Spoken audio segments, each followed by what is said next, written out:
Hello, everyone. It's Beckett Schuster again. It is the first day of October, so if you're watching this today, happy October. So, after I did my first video, I probably now have at least 30 something views of my first video. For right now, it's doing okay. Stayed up really early last night. So, but I want to discard a few things today. My grandmother is not 81 years old, she's 80. And when I said impersonations, I actually meant I was going to quote things. Now, most of you, now if you're in a play, you have to practice to quote things. I don't watch movies like you do. I love movies as much as anyone else here. I love almost every single movie ever made.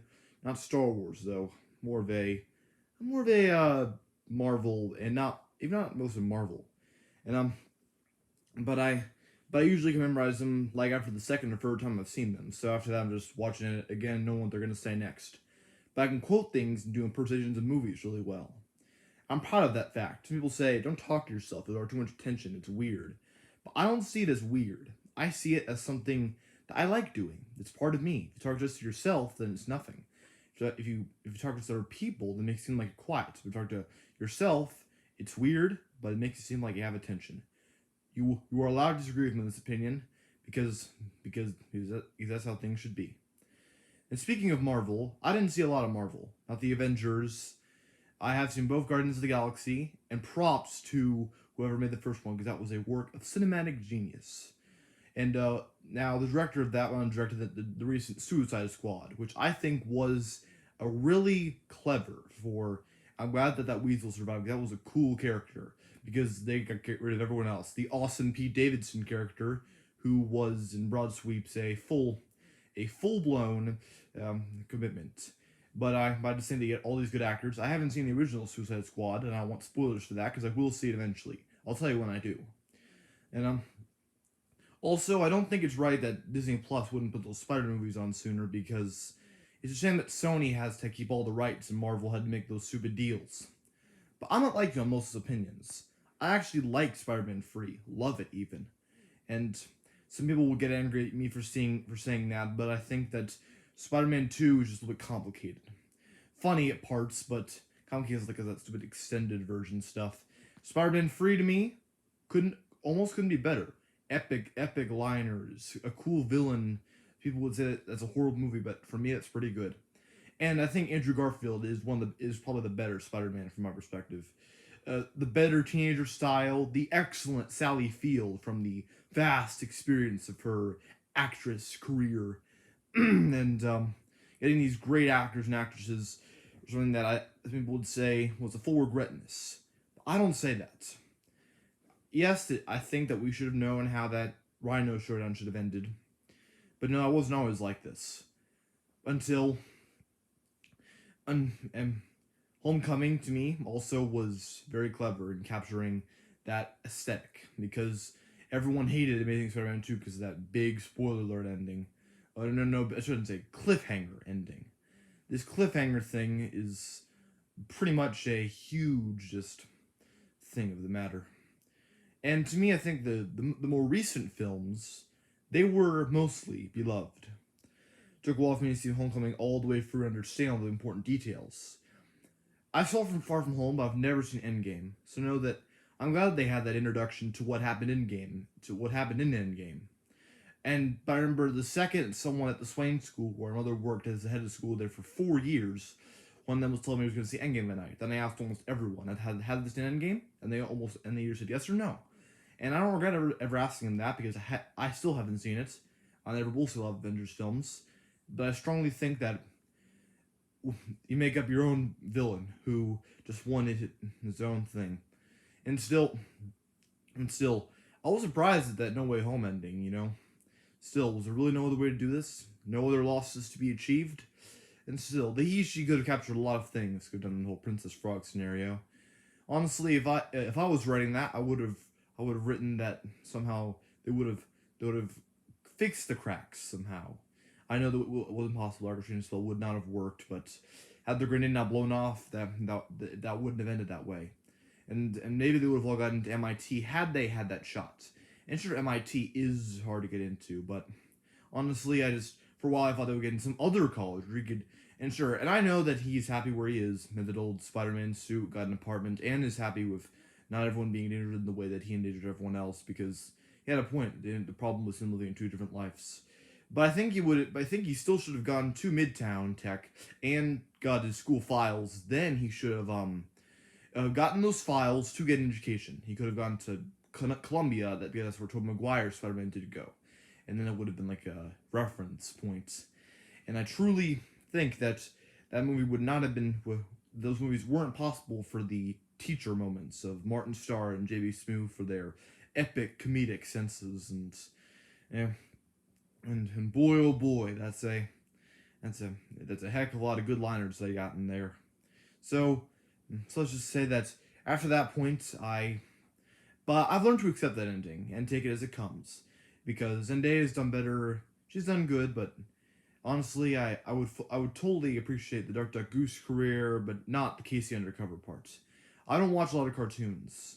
Now I'll have you know that before that, when I lived in Virginia and lived near Philly, I watched cartoons. We had recordings of them. Me and my brother would sit together almost every night because we were both afraid of the dark. We kept each other company. And we moved here, we lost those recordings. But I don't regret not watching cartoons. I was able to focus on my studies. I was able to get a whole new lifestyle for myself. And I'm happy with that. People at school once told me, or should I say in 8th grade, that was a tough grade because there was a mix between people who were going to my school physically and going virtually, because my school was against the whole virtual thing. So was I, until I eventually got used to the whole phase. I never went virtual except when I had to. And we did virtual from November 30th to December 4th, 2020. Or yeah, that's 2020. And but that was a quite a productive week for school, even though it wasn't physical worth. Otherwise, today I rode to Wawa on my bike, and I live near. Okay, no. I shouldn't be telling you this.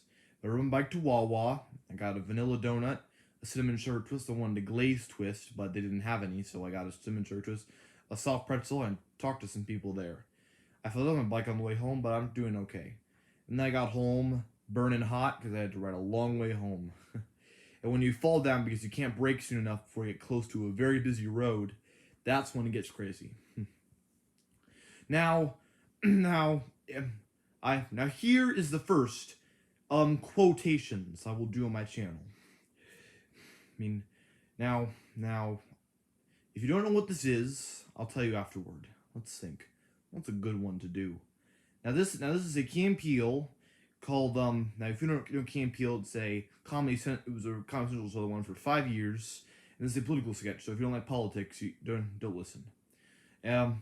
Wasn't that term for a polling station? Oh, no, young man. So you know, shoulder rack to your to our Democratic polling station. You know what I'm saying? Like a shortcut, like going in to prop the government more love than those federal programs. You too are Democratic. What the? Of course, right. He's a conversation. How can we not? But why not there? Another ridiculous, whatever. All the poem was close to 50 minutes. Why? That would be terrible. Awful. I mean, how to tax spend politicians if you can't vote? Trying to follow those voter ID laws. Republicans, or those guys from Holy Known, just like Gert, and was right. Everybody was here. Whoa! I bleeped. I really bleeped. In fact, I think Harper's Land should represent. We seem to be driving in circles. Oh, don't worry, we're almost there. Look, here's a pizza buddy. We should get a little help here. Yeah, on my leg. I am bleeped. I am really bleeped. Now, obviously, all tactiles to get healthy again. Paying for the Affordable Health Care Act. The posted law and everything, you don't look that hurt. Why wouldn't those same leather jackets? Those dad jeans. Disperse. Black Republican mother bleep. Now, you might be wondering why I did the bleeps.